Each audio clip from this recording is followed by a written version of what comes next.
Opa, Beleza. estamos gravando agora? Vamos orar. Aí, galerinha da live. Tô brincando. Pai, nós queremos te agradecer, Senhor, pela tua bondade, Senhor, pelo nosso dia, Senhor, por tudo que o Senhor tem feito a cada um de nós, Senhor. Obrigado, Senhor, pela nossa saúde, Senhor, porque reconhecemos que o Senhor tem dado a cada um de nós, Pai. Obrigado pelo nosso alimento, Senhor. Obrigado, Senhor, que por amor a nós, Senhor, o Senhor entregou o seu Filho, Pai, ao sacrifício, Senhor. E não foi por algo que nós fizemos, Senhor, que te trouxe essa intenção e esse desejo, Senhor. Mas o Senhor fez antes mesmo, Senhor, da gente existir, porque o Senhor nos amou primeiro, Pai. E nós queremos agradecer a essa atitude, Pai, a tudo isso que o Senhor fez por nós, Senhor. E queremos ser grato a Ti a cada dia, Pai. Nos ajuda, Pai, a Te encontrar como pastor das nossas vidas, Senhor. Que o Senhor, Pai, seja o primeiro nas nossas vidas, que o Senhor seja o alvo principal das nossas vidas, Senhor. Nos ajuda, Pai, a viver o cristianismo, Senhor, segundo o Teu coração, Pai. Então te pedimos, Pai, esclarece, Pai, a palavra a nós, nos ensina a história da Tua igreja, Senhor, para que a gente possa se formar, Senhor, em discípulos, Senhor, segundo o Teu querer, a Tua vontade, o Teu coração, Pai. Assim te pedimos, nos ajuda nesse estudo, Pai. Somos dependentes de Ti, Pai. E muito obrigado mais uma vez por tudo. Assim nós oramos e te agradecemos em nome de Jesus. Amém. Amém. Então a gente estamos nesse período aqui, é o período pós-discípulos, né? Eu não sei se todos já estavam mortos, acho que João não estava morto nessa época, mas Paulo, Pedro, uma boa parte já tinha morrido ali pelo Império Romano. E a nossa ideia desse estudo da história da igreja é a gente entender o que é a igreja. Qual o objetivo da igreja ter sido formada? A igreja tinha a intenção de se tornar um nome, uma instituição, um CNPJ. Então, tudo isso a gente consegue entender, além da Bíblia, estudando ali, paralelamente, a história da igreja. Então, nesse período que a gente está agora aqui, os discípulos, a grande maioria já estavam mortos, né? Quer dizer, acho que até João, porque aqui a gente já está chegando no século 2 e 3. Mas acontece por perseguição, uma perseguição ideológica, né? Começa-se uma perseguição àqueles que acreditavam em Cristo. O cristianismo passava a ser algo contrário às leis de Roma, né? A ideologia, melhor dizendo, de Roma, porque o cristianismo dizia que só um Deus deveria ser adorado. Só Cristo. Cristo era o Senhor dos senhores, ele era o rei, ele era o Deus que veio em forma de homem. Então, dentro dessa ideologia, o cristianismo passa a ser um elemento, até mesmo a ser tentar destruir, porque ele tem, né, ele tem o poder de transformar, de mudar. E Roma, naquele momento, tinha-se o culto ao imperador, a pessoa do imperador. O imperador era aquele cargo máximo, e também era uma cultura ali muito pagã, onde tinham vários deuses, várias divindades, né? Cada um com seu atributo. A deusa da fertilidade era a fulana de tal, então a gente cultuava ela para a gente ter muito filho. para a nossa agricultura, dá bastante coisa. O outro Deus tinha uma outra função. Então, era dentro desse clima aí que vivia. E aí, o cristianismo ele é estabelecido dentro dessa forma monoteísta, onde só Deus deve ser adorado. E aí começaram a perseguir os cristãos, porque os cristãos deixaram de cultuar, de participar até mesmo da cultura, né? Dá um exemplo, os Jogos Olímpicos, os cristãos não iam mais participar, né? O cristão não ia mais participar porque tinha também um princípio religioso ali de culto àquela divindade. Então começou a haver a separação do próprio cristão não querer participar. E aí acontecem alguns fatos, né, como tudo que acontecia, se caía o temporal, se inundasse, era por causa dos cristãos que, por não quererem adorar as divindades, o povo estava sofrendo por isso. Então, começa-se assim, né, com essa ideologia de tudo que dava errado atribuir ao cristão, essa mentalidade de perseguição. Pastor, posso fazer uma pergunta? Pode? Pode.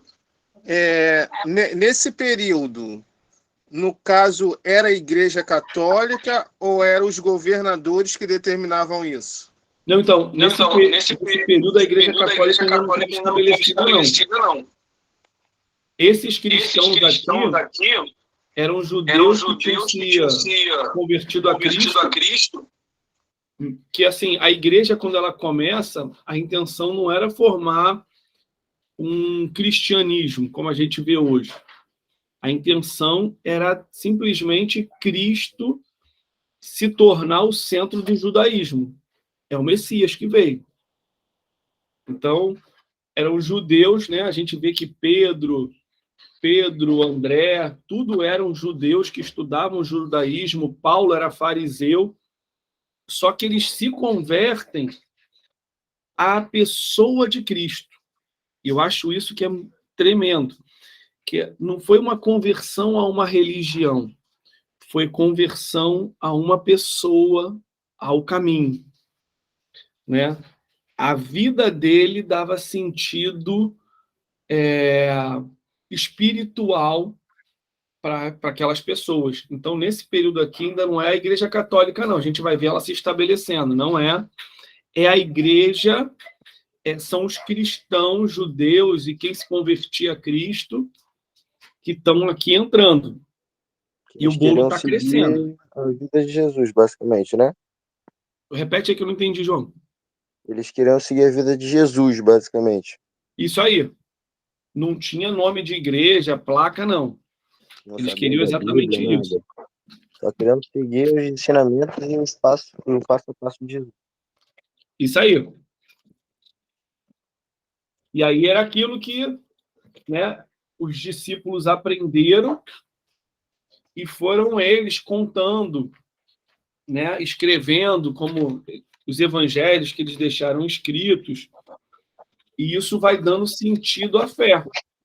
A vida, imagina Pedro contando o testemunho dele que ele negou Jesus 3 vezes. E, ao mesmo tempo, no final, ele fala, e aquele cara ainda veio até a mim e me resgatou. Olha o peso do testemunho. E ainda por cima, eles tinham a ajuda do Espírito Santo.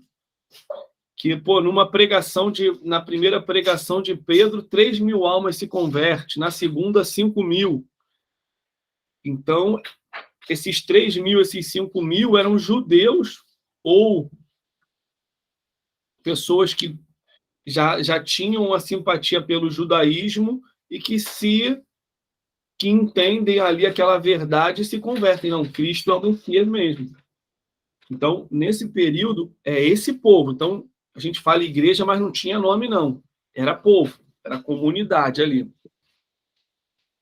E aí, gente, a gente falou, né? Dentro dessas perseguições, começam o Império Romano, ele, com essa situação de tudo que dava errado, atribuir aos cristãos, começa-se a uma perseguição. Existia uma lei que ela permitia a perseguição aos cristãos, mas quando esse cristão fosse pego, né, dificilmente encontrariam alguma acusação provada contra ele e colocariam ele para cultuar, adorar a pessoa do imperador. E aí, se ele não adorasse, o problema já não era mais teológico. O problema é que, se eles não adorassem a pessoa do imperador, eles eram mortos por desobediência ao imperador. Ato de rebeldia. E aí, para ser uma coisa pública, né, que mostrasse para todo mundo que, se alguém pensasse assim, ia morrer também, começa essa perseguição dos cristãos. Então, isso deixa em aberto, porque o que os cristãos tinham que fazer? Eles tinham que ser a melhor pessoa possível. Eles não podiam, assim, muitos, né, evitavam rincha, evitavam se posicionar. Para quê? Para que a vida deles não fosse levada a essa acusação. Então, era esse período de tensão que estava acontecendo nesse momento. E aí acontece... cadê?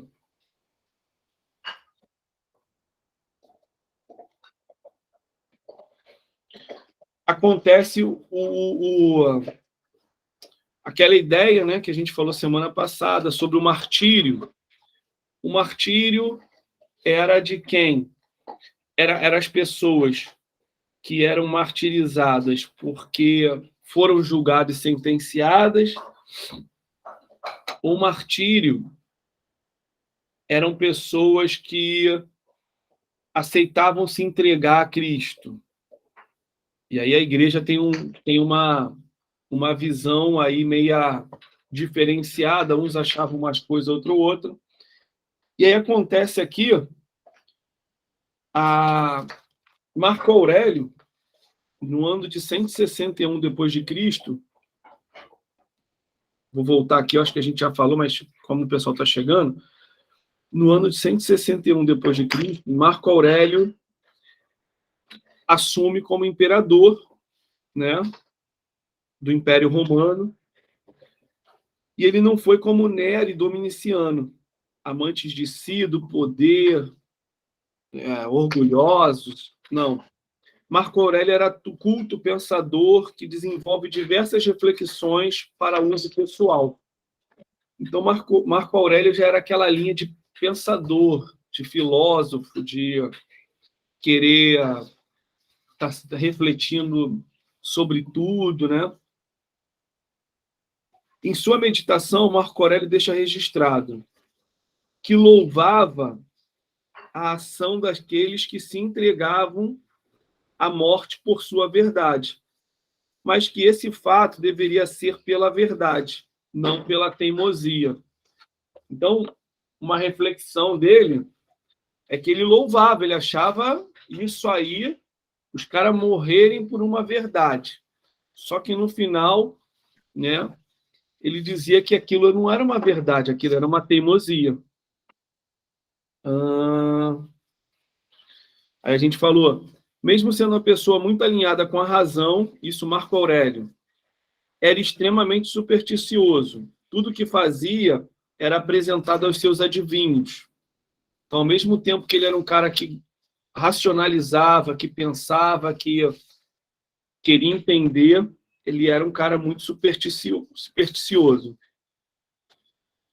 Começa a ter no seu governo um período de invasões, inundações, epidemias e outros desastres. Logo, é ouvida a voz que a culpa era dos cristãos que estavam atraindo a ira dos deuses.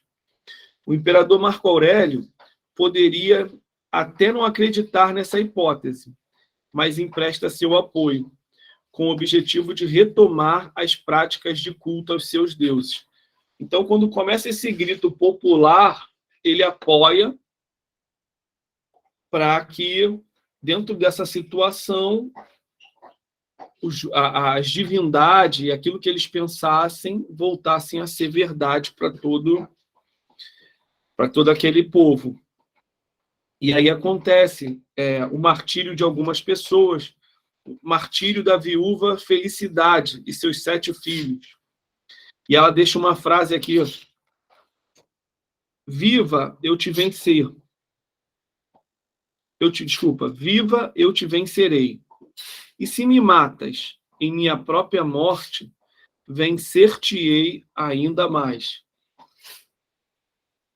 Aí a gente falou de Justino, né? Foi açoitado, depois decapitado. E aí Justino deixa uma frase que os matando por amor a Cristo, eles fariam um grande favor. E a gente chegou até Blandina, né? Que eu achei muito interessante, que o Rogério pesquisou ali na hora. E quando eu li, eu pensei que ela era uma senhora, uma pessoa de, para aquela época, 40 anos, já era senhora, né? Eu estou com 43, ainda não me acho um senhor, não, mas eu achava que ela tinha por isso aí. E aí o Rogério viu que ela era uma menina de 15 anos e que ela ainda fica incentivando as pessoas, motivando as pessoas a não largarem a fé, que ia valer a pena morrer por Cristo. E nesse período, aí, em 180, Marco Aurélio morre, ficando essa coisa de perseguição esporádica agora. Então, era só se alguém trouxesse alguma acusação que a pessoa seria julgada novamente. Aí entra um período agora... Ainda perseguiam, né? Repete aí. Mas eles ainda perseguiam. Perseguiam, mas bem pouco. Era só aquela coisa, o teu vizinho, sei lá, dá um exemplo aqui para a gente pensar. O poste do teu vizinho caiu. E ele achar que era por você ser cristão. Aí ele ia lá, fazia a denúncia, te buscava. Você é cristão mesmo? Sou. Então você tem o direito de adorar os deuses. Não, não faço isso. Então adora a pessoa do imperador. O culto, não, também não faço. Então tu vai ser morto. E aí era esporadicamente que uns morriam, sempre por alguma acusação. Não era mais o Estado vindo, entendeu? Entendi. E aí surge, dentro dessa falácia toda, surgem alguns argumentos que davam mais força a essa coisa do que os cristãos eram uma seita, e uma seita até maldita, porque ela era meio imoral, né? Aí tu vê o nível da fofoca, como é que é a fofoca, né? Então, o que acontecia de acusações nesse período ali? Começaram a acusar os cristãos de promover a chamada festa do amor, que eles se reuniam para comer e beber e se alegrar entre os irmãos. E aí identificou-se maldosamente que o que eles faziam era orgia. Os cristãos fazem orgia, porque eles bebem, comem, se alegram, porque era uma cultura, né? Acontecia muito isso dentro do Império Romano. Então, acreditava-se que o cristão fazia isso. O mundo, né? As pessoas que não conheciam. E isso virava aquele murmurinho de pessoa por pessoa. E eu fico pensando, gente, tu imagina como é que deve ter sido difícil ser cristão nessa época. o teu vizinho achar que tu fosse uma pessoa desse tipo. Aí outra acusação. Achavam que os cristãos casavam-se, eu não sei se o nome seria incesto, irmão com irmão, como é que seria o nome aí? É esse nome mesmo. É incesto. Incesto? Então, acreditava-se que que os cristãos, dentro dos seus cultos, se casavam com incesto, porque o irmão casava com a irmã. Outra coisa, que eles comiam uma criança dentro do pão, com a vida ainda palpitando.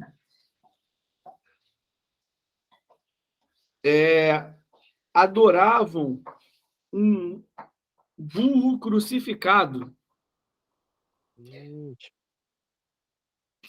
Tudo isso era... Pode falar. Mas de repente eles estavam pegando essa linha daquela época de Moisés. Porque quando Moisés subiu, o povo entrou nessa linha de se prostituir. E mais à frente tinha os reis que eles se desviaram da presença do Senhor, casando, fazendo festa que não agrada ao Senhor. De repente eles pegaram essa linha e começaram a acusar. Será? Não. É porque eles não sabiam. Eles ouviam, Rogério, aquela coisa do telefone sem fio. Eles ouviam que... Liga aí, Rogério. Isso que eu ia falar agora. Opa, melhorou. Mas pode me interromper aí quem quiser, gente. Eles ouviam, Rogério, que o irmão... Vou dar um exemplo. Estou vindo do casamento agora. Quem casou? O irmão Alexandre com a irmã Fernanda. Aí o cara daqui pegou essa notícia e ia lá. Eles casam entre irmãos, cara. Que doideira. Aí o outro escuta, porque é daquele período, não é eles estudando a história do povo, não. É daquele período. Eles tiram conclusões maléficas, né? Eles comiam a carne e bebiam o sangue falou que é de uma criança, de um ser puro. Eles comem sangue, só pode ser uma criança. E a gente entende que eles estavam falando da Santa Ceia. Tá dando para entender agora aí? Entendi. A festa do amor seria o quê? O culto. Quando a gente se reúne, que a gente sempre tem uma comida, né? A gente se alegra. Então, o nome do culto ali era a festa do amor. Não é que seria a festa do amor como eles pensavam. É porque tem amor, tem amizade, tem abraço, a gente ri, a gente se alegra, a gente depois come junto. Então, a notícia chegou e já tem aquele murmúrio que tudo que dava errado era maldição dos cristãos, eles são malditos. Então, para dar mais ênfase ainda, já que já está tudo errado, a gente joga essas acusações. E aí surgem nesse período os chamados apologistas, né? Quem seriam os apologistas? Pessoas que formavam pensamentos para defenderem a fé cristã e seus seguidores. Então, seriam pessoas, não falo culturalmente, mas com entendimento ali maior, e elas escreviam livros, tratados, elas faziam tentando mostrar para o povo, para que eles lessem, para que eles entendessem, ouvissem, que aquilo tudo foi um mal entendido, porque não era aquilo. Então, essas pessoas a gente chama de apologista, que eram aqueles que defendiam a fé. E a gente vai ver aqui.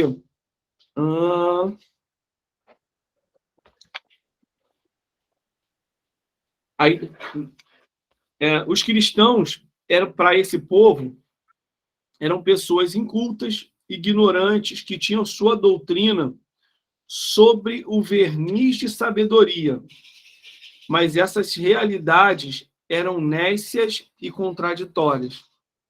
Então, eles argumentavam que... E saiu o povo interpretando os apologistas.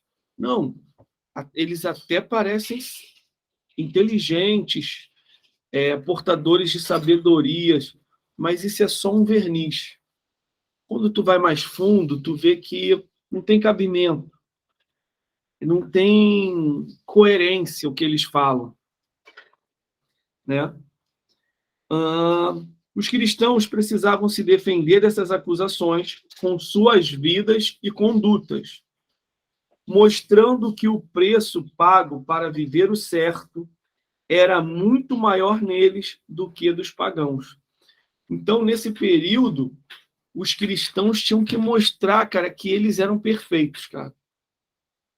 Eles tinham que mostrar a diferença. Porque se chegasse uma acusação até você, tudo tinha que estar extremamente limpo e perfeito para que tu não pudesse morrer com alguma coisa que sujasse o teu nome ali. Tu pudesse até morrer por não aceitar adorar, mas por outra situação, não. Aí eu fico pensando, né? Eu pensando nisso, eu fico pensando, gente, será que o nosso dever hoje, como cristão, será que mudou ou ainda é o mesmo?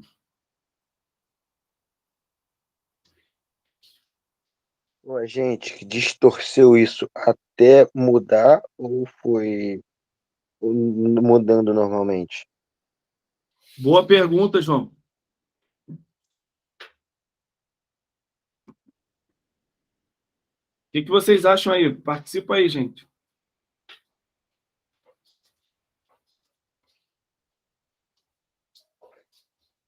Alexandre, assim, lendo, né, até aquele material que você mandou, eles tinham a grande questão, né, Uhum.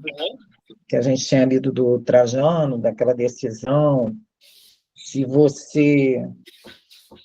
Como ele não queria, né, na época a Roma estava meio tumultuada, não queria gastar dinheiro, investir dinheiro em perseguição de cristão, ele definiu que se você não fosse acusado de nada, vida seguia. E aí essa perseguição ela só veio aumentar em razão de denúncias, né? Se eu denunciasse que você era cristão, você era perseguido. E aí, na hora, você teria que adorar ou não o Deus, né, deles. Enfim, assim, porque o que eu estou vendo aqui, eles não aceitaram a fé cristã justamente porque tinham adoração a um único Deus, que também já era anterior. O judeu ele também tinha esse monoteísmo, né? Uhum. Então, com a questão de Jesus, veio a questão do Messias. Aí a coisa ficou mais grave ainda. E eles ouviam, que a gente fala da fofoca, né? Eles não sabiam nada sobre a religião, que não era nem religião ainda, né? Estava começando a se falar, aprender sobre essa religião também. Desculpa a interrupção. Eles não tinham nada, não era a própria pessoa que praticava, que seguia Jesus, ela mesma não tinha uma religião, ela não falava de uma religião. Sim. Ele era um judeu convertido seguindo Jesus, seguindo o que a gente chama de tradição, né? Porque não tinha nem nada assim ainda escrito, né? Sim.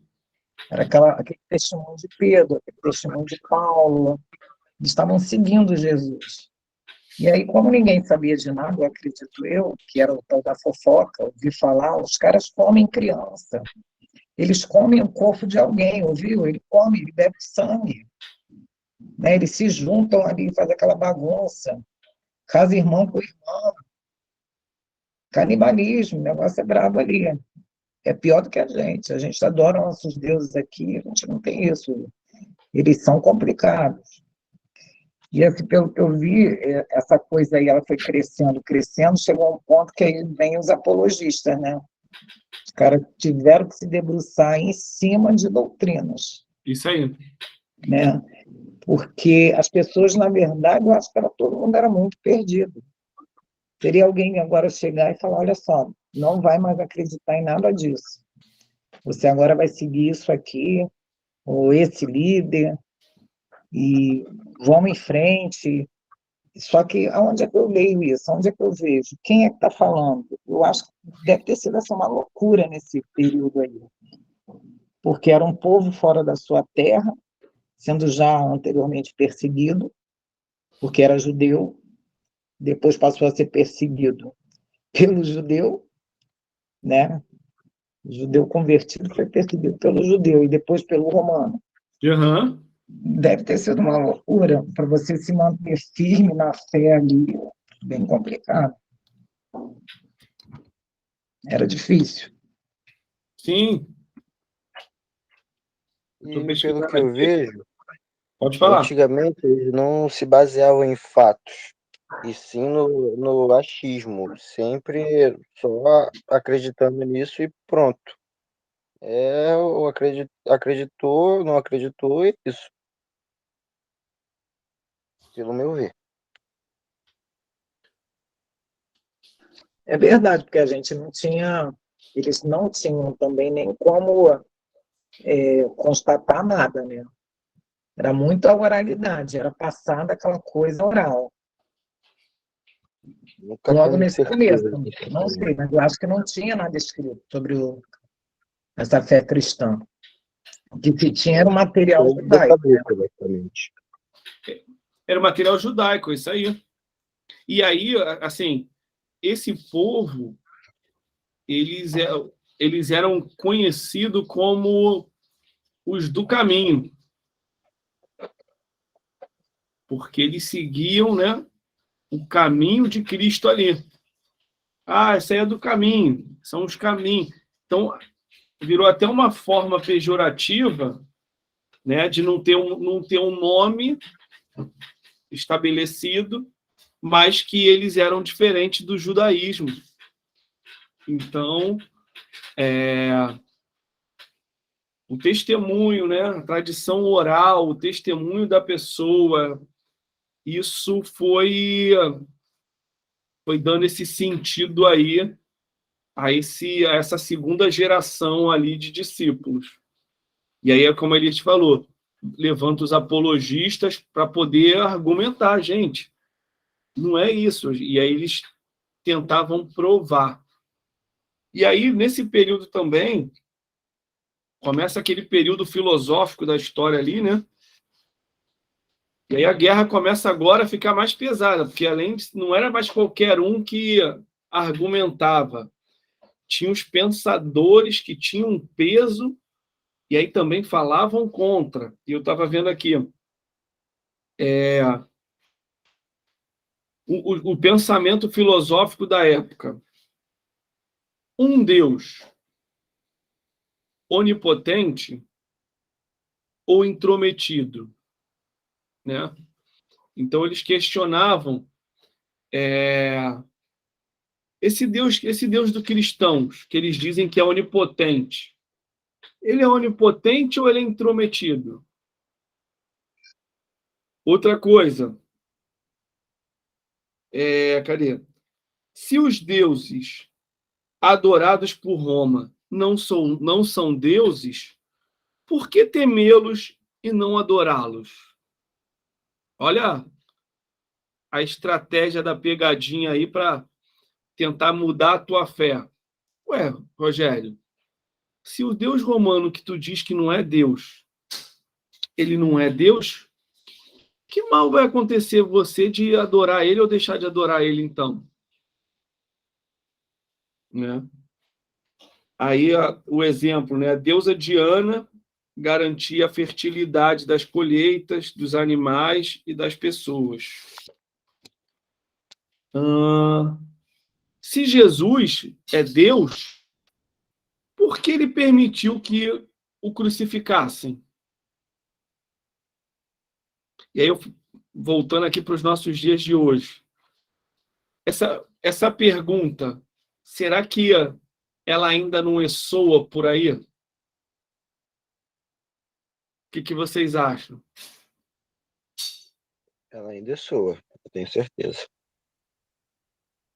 Se Deus é Deus, por que que o mal acontece então, João Pedro? Vejo muita gente perguntando isso, Te perguntaram duvidando isso? do cristianismo, jogando esses argumentos.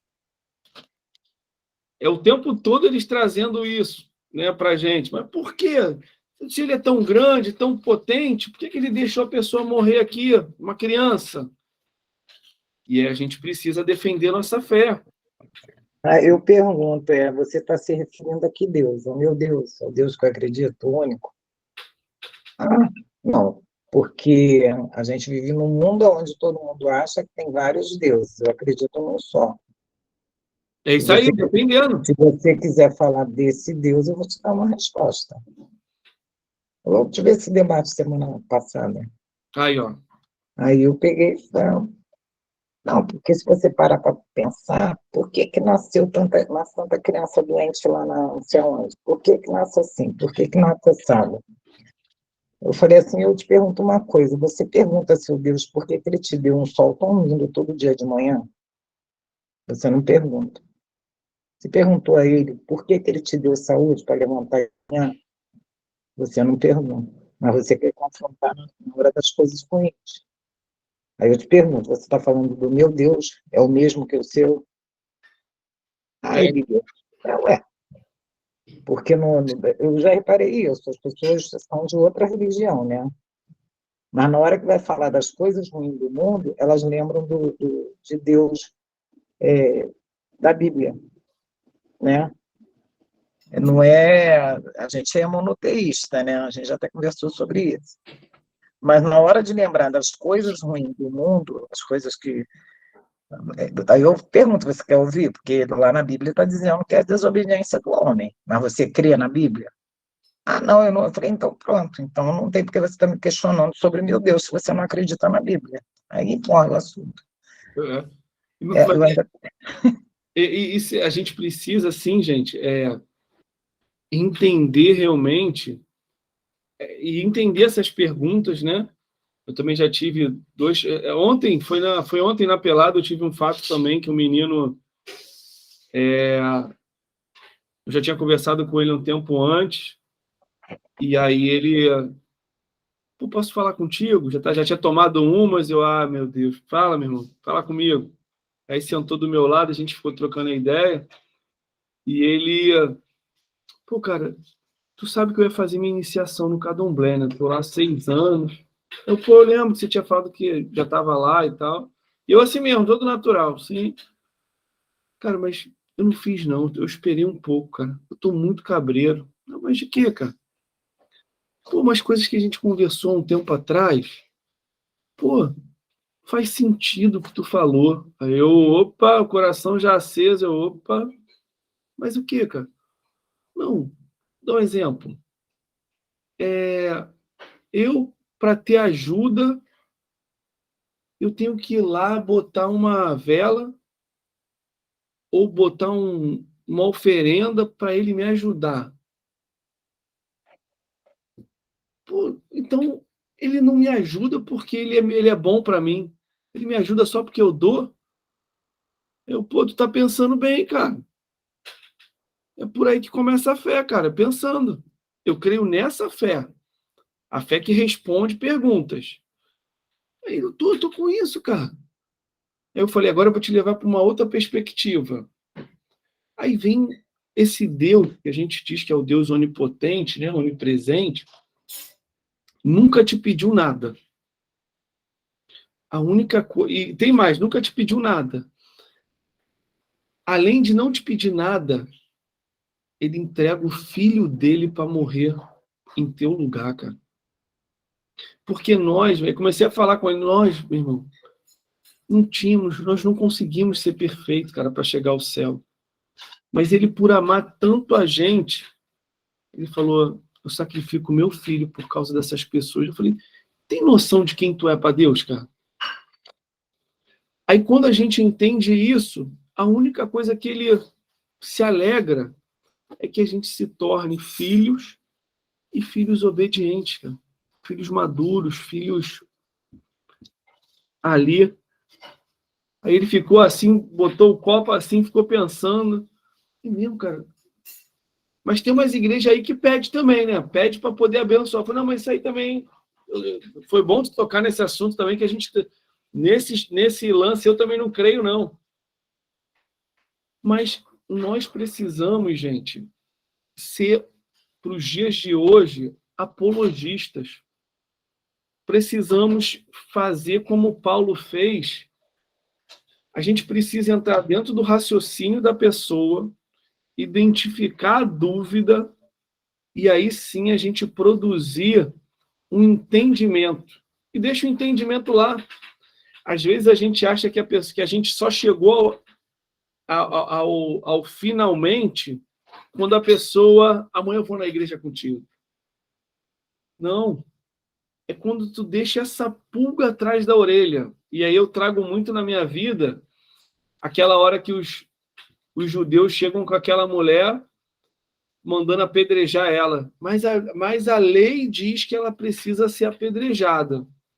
Aí Jesus escrevendo.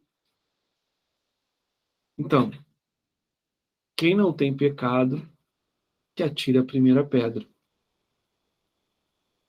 E aí vai soltando um, soltando o outro, soltando. Vai todo mundo embora. Ele pergunta para a mulher, mulher, cadê os teus acusadores? Ela olha para um lado, olha para o outro. Não ficou ninguém, Senhor. Se eles não te acusaram, eu também não te acuso. Vai e não faz mais. Então, eu acredito que a nossa defesa de fé, ela precisa gerar esse sentimento, esse fazer pensar. Vou dar outro exemplo aqui. Meu sogro é Hare Krishna. E aí, batendo papo sobre Deus, universo, essas coisas todas, ele veio com a teoria de que tudo é o mesmo Deus. E eu ali, o Senhor, me dá uma palavra. E ele falando, não, eu também entendo. E estou aqui, ó. Espírito Santo, me dá uma palavra para que eu possa quebrar esse argumento.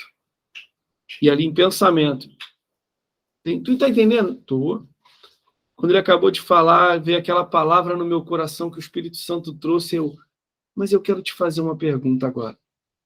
Lembra quando Moisés jogou a vara no chão e a vara aqui, ó, virou uma serpente? Ele, sim.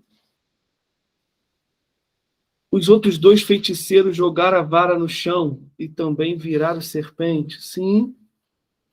Eu falei, então, se fosse tudo a mesma coisa, naquele momento ali, as serpentes não iam nem se morder.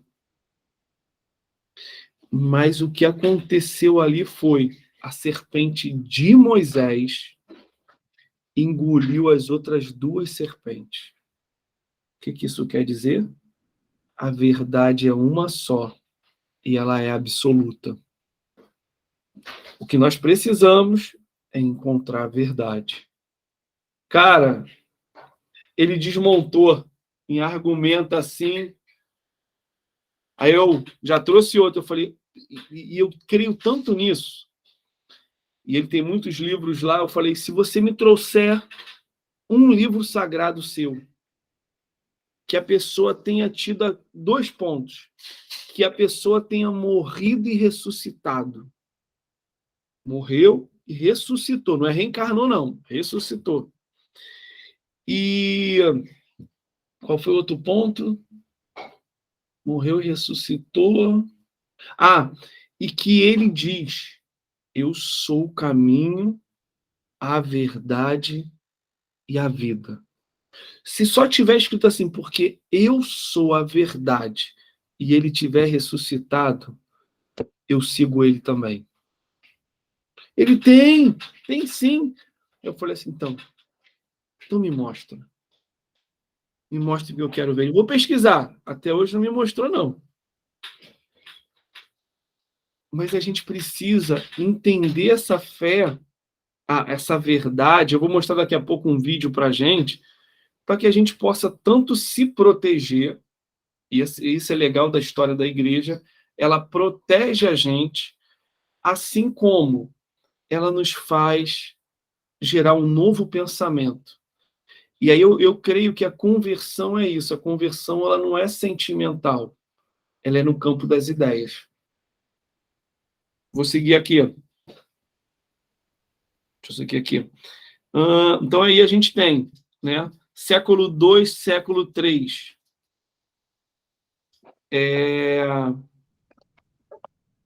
Era nesse que alguém quer falar alguma coisa aí? Seguiu aqui. Século II, século III. Oi, pode falar. É o Israel que tô aqui com o João Pedro. Tô ouvindo Oi, aqui. Israel. Pode falar, irmão. Só voltando um pouquinho na questão do... Quando fala lá que o pessoal fala que porque tem mal na Terra. Muitas pessoas perguntam, por que se Deus é bom, por que tem tanto mal na Terra? Cara, simples. Se Deus fosse acabar com o mal na Terra, teria que acabar com a gente. Porque quem faz o mal na Terra somos nós. Boa. Entendeu? É uma defesa muito boa. Entendeu? E olha só, um lance interessante, né, sobre essa palavra, e a Elides aí pode falar melhor, porque ela trabalhou com isso direto, esse termo de defesa, né, eu acho tremendo, porque parece realmente aquela justiça, a justiça ali, né, o acusador falando e a gente defendendo. Então, para a gente defender, a gente tem que ter argumentos. E a gente vai ver que esses grandes homens, a gente vai ver que Paulo, né? Paulo, ele era um cara que ele tinha conhecimento do que os outros estavam pensando. E por isso ele formava um argumento muito sólido. Quando levam Paulo para o Areópago, lá em cima, né, para aquele lugar que era debate, era como se fosse o vale-tudo das ideias. E, não, a gente quer ouvir você, porque o que tu falou tem sentido, a gente quer ouvir e a gente vai rebater. E Paulo, tá bom.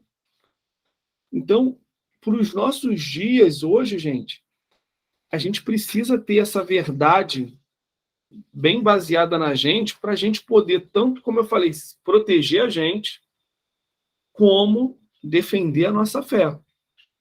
E aí eu ainda acho que a coisa ainda fica mais apertada para mais para frente aí, mas... Então, deixa eu seguir aqui. Então, nesse século II, século III, é muito marcado pela aparição e crescimento dos defensores da fé, né, os apologistas. Era necessário ter argumentos sólidos para defender a fé cristã. Diogneto, século II, cria literaturas defendendo a fé. Justino, o Marte, depois de seguir uma grande peregrinação espiritual, olha isso, indo de doutrina em doutrina, se convence de que o cristianismo era a verdadeira filosofia. Então, um cara que já tinha passado em várias religiões, ele chega a uma conclusão da verdade e ele passa a ser um defensor daquela verdade. Escreve 2 obras apologéticas, né? E um diálogo com Trifão, uma discussão com um rabino judeu. O cara, ele se convence tanto, tem tanta certeza da fé de Cristo, que ele escreve 2 apologias, 2 tratados, né? 2 livros ali, argumentando o porquê que ele acreditava. E ele escreve um outro, que é um debate dele com o rabino. Olha aí. Taciano, discípulo de Justino, compôs outra apologia sobre o título de Discurso aos Gregos. Então já é Taciano apresentando e debatendo com a cultura grega de todos os outros deuses. A ideia dessas obras era responder à cultura, o pensamento daquela época. Os cristãos do século II eram acusados de serem gente bárbara e inculta. Rejeitavam todo tipo de cerimônia aos deuses, não participavam de muitas cerimônias civis, onde se faziam juramentos e sacrifício aos deuses. Também eram proibidos de serem soldados, porque teriam que jurar por deuses e também matar alguém. Não se podia ler obras clássicas pelas superstições e crenças, né? Isso era como eles viam os cristãos da época. O culto deles, né, dos cristãos, era único a Deus e a Jesus Cristo. E qualquer concessão era renegar a Jesus Cristo.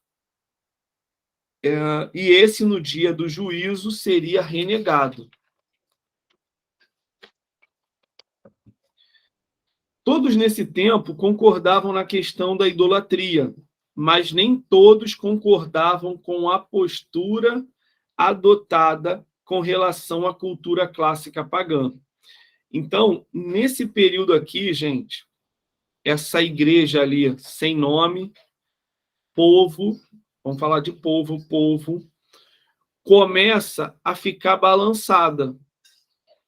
E aí ela começa a criar aqui dois ramos. Um ramo mais liberal e um ramo mais radical, né? Os liberais, eles até aceitavam que participasse de alguma coisa, não tendo que idolatrar. Os radicais, não. Não, a gente não pode se misturar, tá junto, nós não podemos. E aí a gente olha para hoje.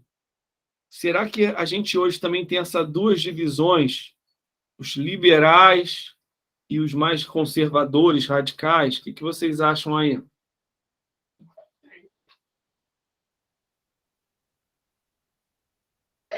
Tem sim, tem sim. Mas os dois, Rogério, leem a mesma Bíblia. E aí?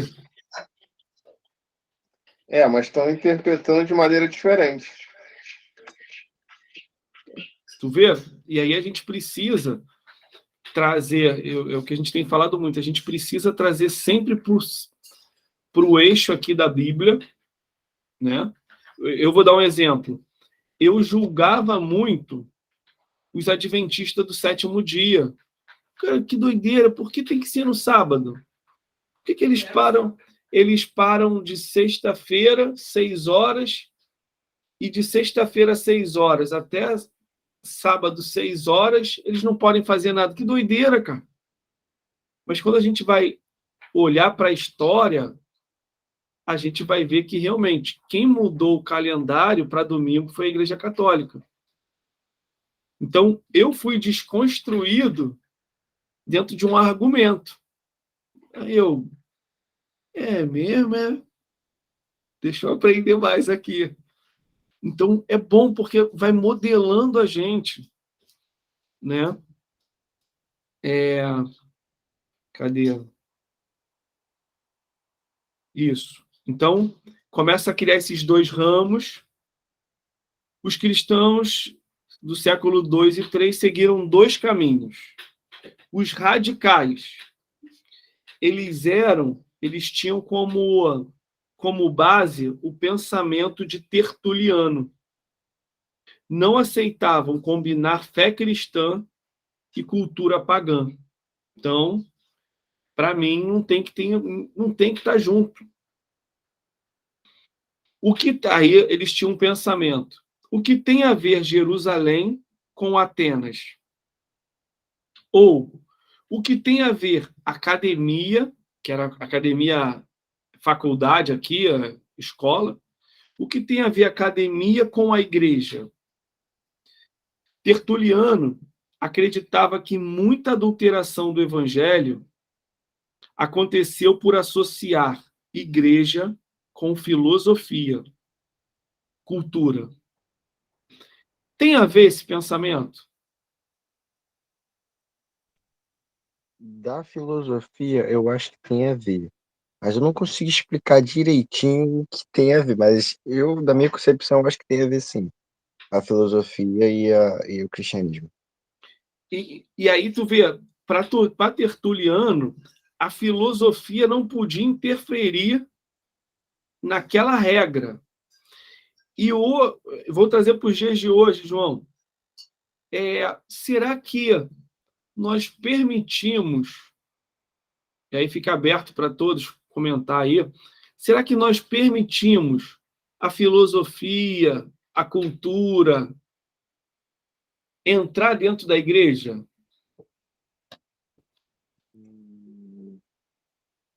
Bom, a minha base, não, a minha base de filosofia é você pergunta e você vai perguntando às pessoas, vai perguntando até achar certeza. Você sabendo a certeza, você chega numa filosofia. Mas Sim. vai ter que perguntar várias e várias pessoas. E basicamente é isso, eu acho.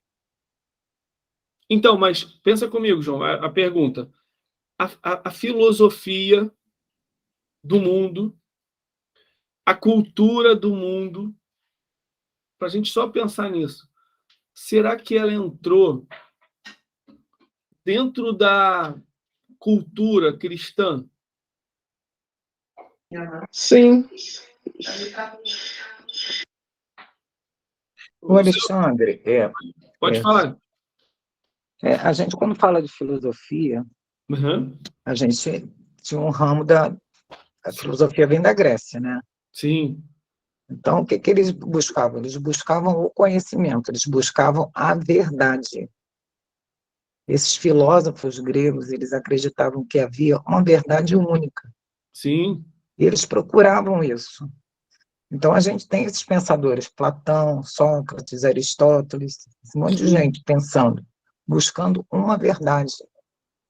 Platão dizia que existia um mundo de uma ideia perfeita, tão perfeita, que a gente vai chegar lá, sabe, era muito difícil.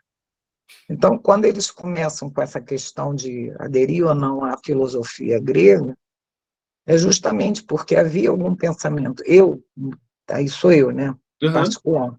Eu creio que todo conhecimento ele é inspirado por Deus.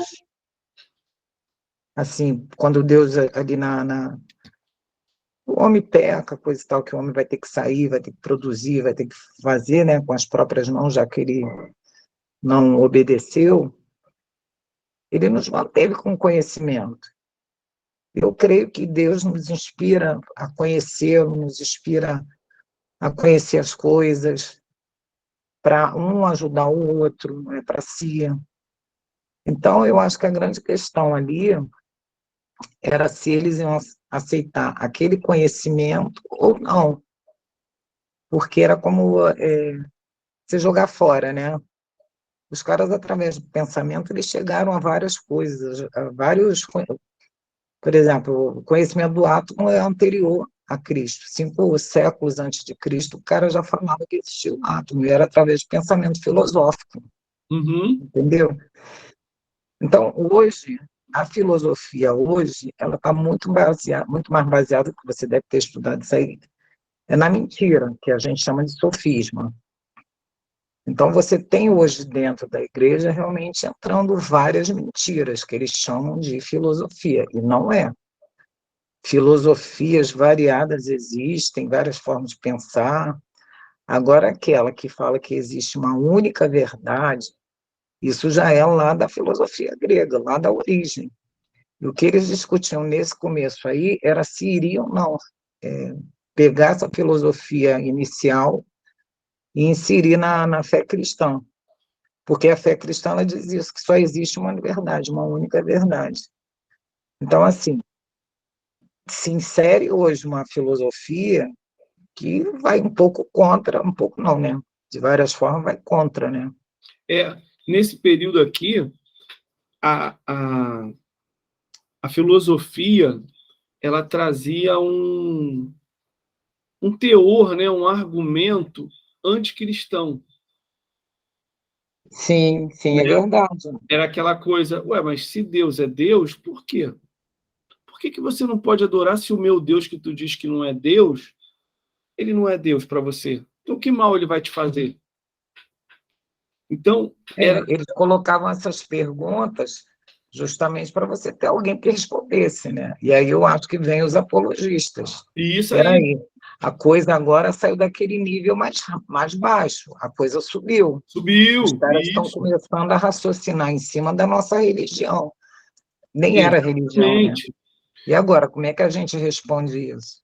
Aí aqui é que começa o conflito dentro dessa comunidade, porque os liberais, eles vão meio que dentro da... realmente, gente, aí também a gente está indo demais, que é a turma de Justino. Para Tertuliano, cara, é sim, sim, não, não, acabou.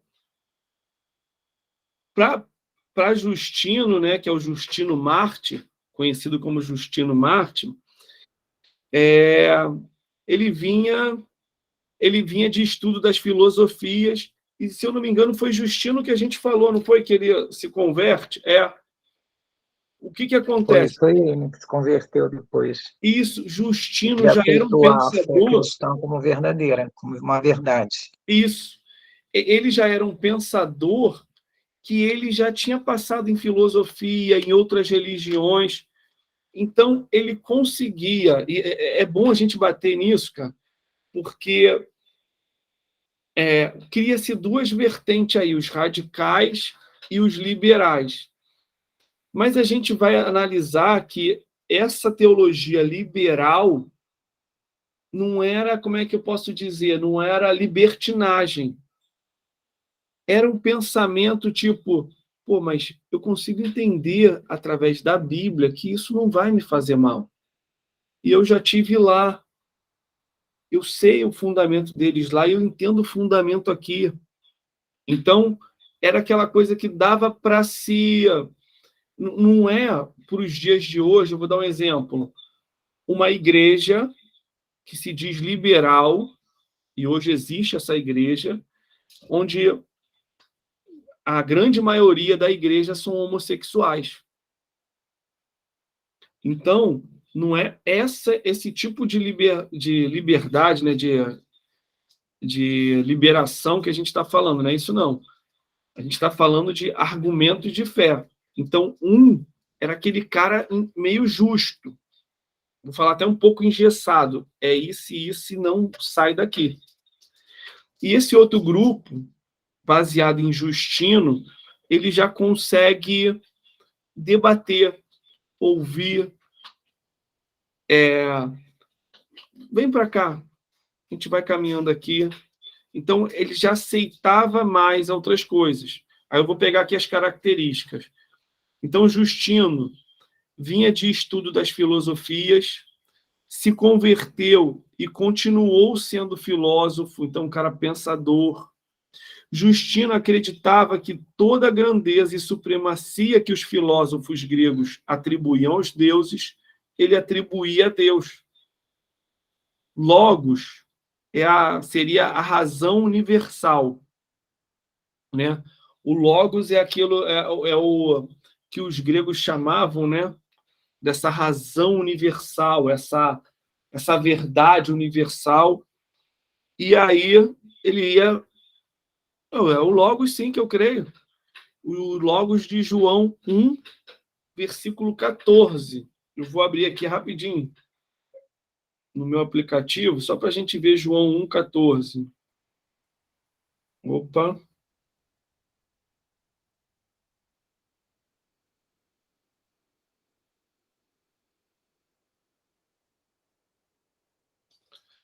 E a palavra se fez carne e habitou entre nós. Vimos a sua glória, glória como a do unigênito do Pai, cheio de graça e verdade. Então, esse logos que vocês dizem é o que fez carne para nós. E é o Jesus que a gente crê. Então, ele acabava que ele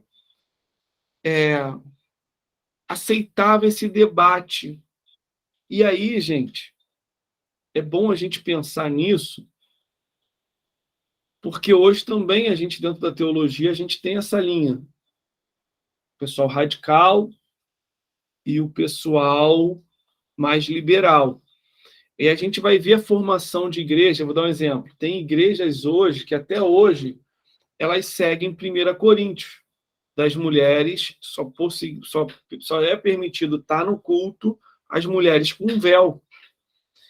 E aí, às vezes, a gente, por não viver isso, a gente chega lá e a gente julga. Pô, isso aqui está tudo errado, gente. Eu só estou trazendo isso para fazer vocês pensarem mesmo. Então, assim, peraí, mas isso aí tem argumento bíblico. Isso aí, como é que se diz? Distorce a minha fé com a fé deles? Isso aqui, para eles, é salvação? É santidade? Ah, não. É só costume. Então, para mim, não vai interferir em nada também. Eu estar aqui sem véu, Fernanda sem véu. Então, é bom a gente entender, porque nós vamos defender nossa fé daqui a pouco. Mais cedo ou mais tarde acontece uma situação de defesa da fé, e a gente entender o outro também é muito bom. A gente entender por que o pastor pensa assim. Caramba, esse cara é tão radical. E aí tu vai, às vezes, na história do pastor, o cara é ex-traficante e o cara hoje usa gola assim, camisão aqui. Amém, irmão. Se a tua fé, se é Jesus Cristo que te salva, você é um poço de porcaria, assim como eu também. Se não for Cristo, a gente não é nada. Então, meu irmão, fica com a tua roupa e o importante é a gente entrar na obediência a Deus. Mas é bom a gente pensar para que a gente entenda, né? Deixa eu ver mais um pouquinho. Os argumentos dos apologistas. Ateus. Diziam que os cristãos... Opa! Fala, qual a parte, prima?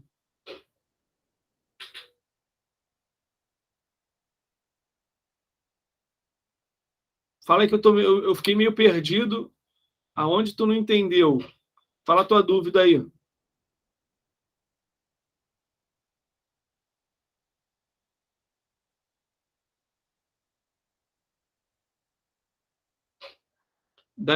Tá.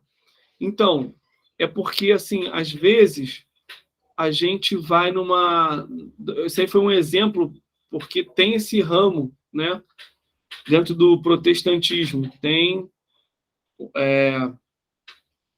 se eu não me engano, a Congregação Cristã, e eu acho que tem, eu não sei se tem mais algumas, mas eu acho que tem mais umas 2 ou 3, que as irmãs usam véu na cabeça. Então, para a gente que não usamos, a gente talvez possa chegar lá e se escandalizar com isso, né? Pô, isso está errado. E quando a gente vai para a Bíblia, eles... acho que a casa de oração também usa. A Batista não usa, não. Não usa mais. Não sei se existe aquelas bem tradicionais, mas as batistas hoje já não usam mais, não. Mas... E a gente, às vezes, podia chegar lá e se escandalizar, porque isso aqui está errado, gente. Na nossa igreja, a gente não faz isso, não. Né? Como se fosse uma linha liberal, tudo através da mesma Bíblia. Uma linha mais liberal e uma linha mais conservadora. Só que não são esses costumes que alteram os nossos principais princípios. Né? Então, qual é o nosso princípio? Que a fé, que a salvação, ela foi nos dada através da graça de Deus. Então, nenhum de nós aqui vai ser salvo pelo que nós fazemos, mas porque ele morreu por nós e ele nos deu o direito. A partir do momento que a gente entende isso e vai para debaixo da obediência de Deus, ele nos dá o direito de ser salvo. Então, a gente pensa esses princípios principais, tudo igual. O restante, o que nos difere são costumes.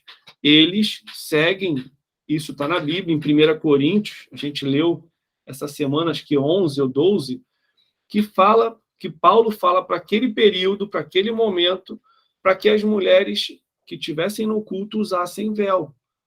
E aí a gente precisa entender, né, o porquê, o que acontecia naquele período, por que Paulo fala aquilo, mas não seria isso que difere a nossa fé, que nos... eu vou ser salvo por isso, não. Não é salvação aqui a questão. A questão é costumes, e aí a gente entende que eles usam por aquele texto bíblico, e que não muda, nem me machuca em nada. Deu para entender aí, mais ou menos? É só para tentar entender essas duas linhas, conservadora e a linha mais liberal. Tem igrejas, eu fui pregar outro dia numa Assembleia de Deus, o Cadu foi comigo. Eu já fui de roupa social, mas na nossa igreja a gente faz culto de manhã, às vezes está um calor absurdo. Eu vou pregar de camisa polo, mas tem igreja que se eu chegar para pregar de camisa polo, eu não entro nem na igreja. Muito menos subir o altar. E aí é o costume, né? É conservador. Então, poxa, a gente está na casa dos outros. Então, a gente segue o costume aqui. Eu não vim aqui para isso. Eu vim aqui falar da nossa fé, da Bíblia, do que a gente tem como princípio de verdade. Eu não estou aqui para a gente chocar. Não. Eu estou aqui para a gente falar de Deus. Então, é só para a gente entender esses dois caminhos, porque eles existem hoje. E, às vezes, as igrejas se chocam por não entender. Não entendi o seu lado. Como eu falei do adventista, eu achava que o adventista do sétimo dia era seita. E hoje, assim, eu gosto demais deles, da literatura deles, dos ensinamentos. Eu gosto demais e me edifica muito. Então, assim, então por que tu não volta a guardar o sábado? Eu falo, gente, eu trabalho sábado. Sábado eu estou no curso. Então, não é isso que vai me levar à salvação a deixar, mas eu respeito e me ajuda demais, né? Então, os costumes, a gente deixa cada um com o seu. Isso aí. Acredito nisso aí. Se a gente não ofender, e aí não é motivo de discórdia, como é que eu vou te dizer, que vai trazer uma discórdia de elementos básicos como salvação, a graça. Se não é isso, costume. Então, é isso. Então, eles começam... Deixa eu seguir aqui. Então, eles começam, esses apologistas, a defender algumas questões. Os ateus.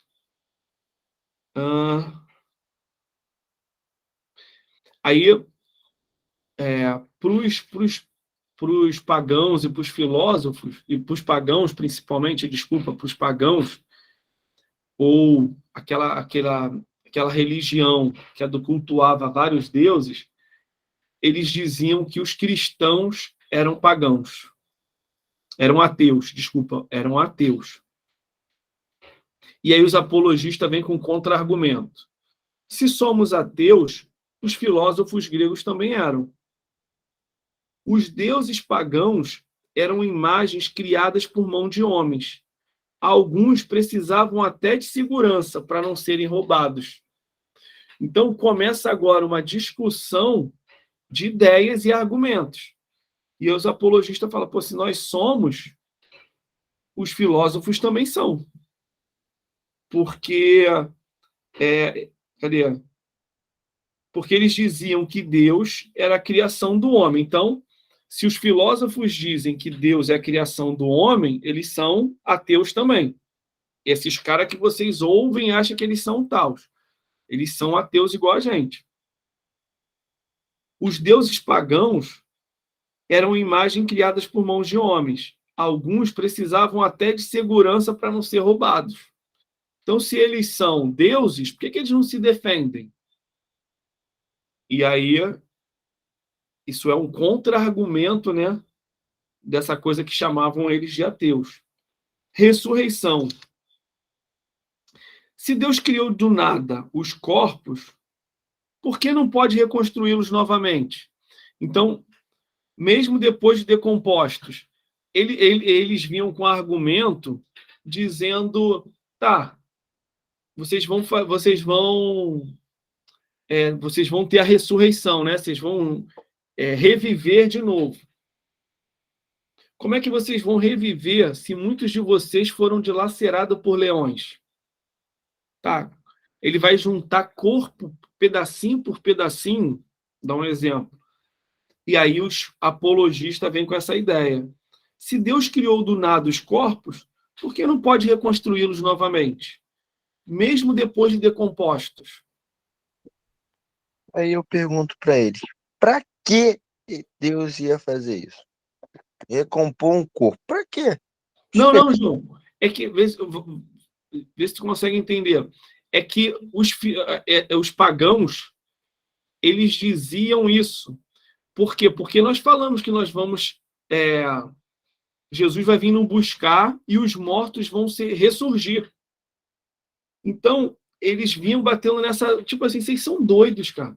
Como é que você está? Você está dizendo que vocês vão ressurgir, né? Os mortos vão voltar. Como? Em que corpo?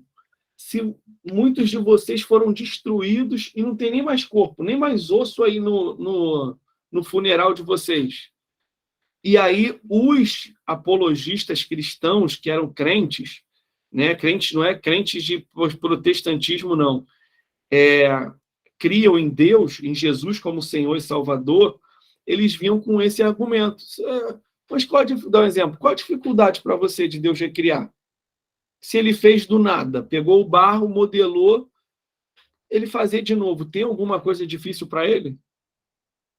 Então, eles estão debatendo argumentos aqui. Deu para entender agora, João? Deu, entendi. Imoralidade. Como pensam que nós, porque é aquela coisa que a gente falou, né? Irmão casa com a irmã, é a festa do amor. Pensavam que tudo tinha a ver com essa relação sexual. E aí os apologistas vêm defendendo com essa resposta. Como pensam que nós praticamos se o nosso princípio de conduta diz que até mesmo os maus pensamentos precisam ser descartados? Como é que vocês dizem que a gente faz isso tudo se o nosso manual de fé ele diz para a gente abandonar até mesmo os pensamentos malignos, imorais?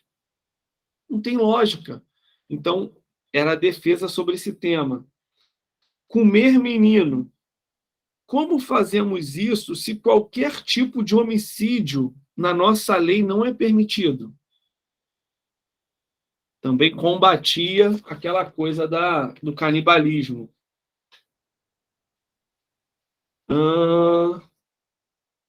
Vou fechar aqui, gente. Vou fechar aqui. Ó.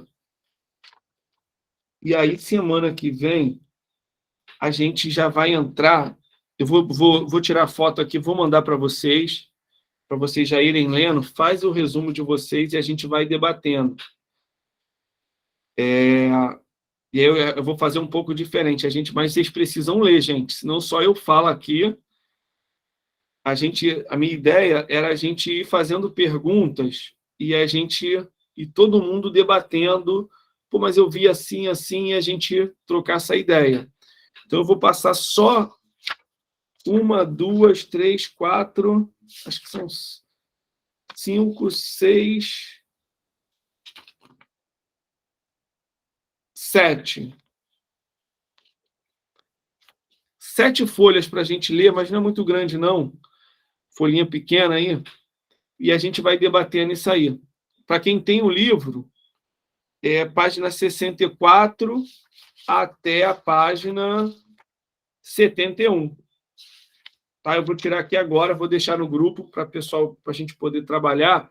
E aí a gente vai ver, gente, que começa agora, dentro dessa crise, dentro da comunidade cristã ali, vai começar agora a entrada desses pensamentos, dessa filosofia, e a coisa começa a se apresentar, tornar-se forma dentro do cristianismo. E a igreja precisa lutar agora dentro de si. E a gente vai ver que começa com gnosticismo. Então, eu vou postar de novo, vou tirar foto aqui para a gente ler. E aí a gente segue. Já deixei aqui pronto. Aí a gente toca. Semana que vem vai ser bacana. Tá bom aí? Tá tranquilo, gente? Alguma pergunta?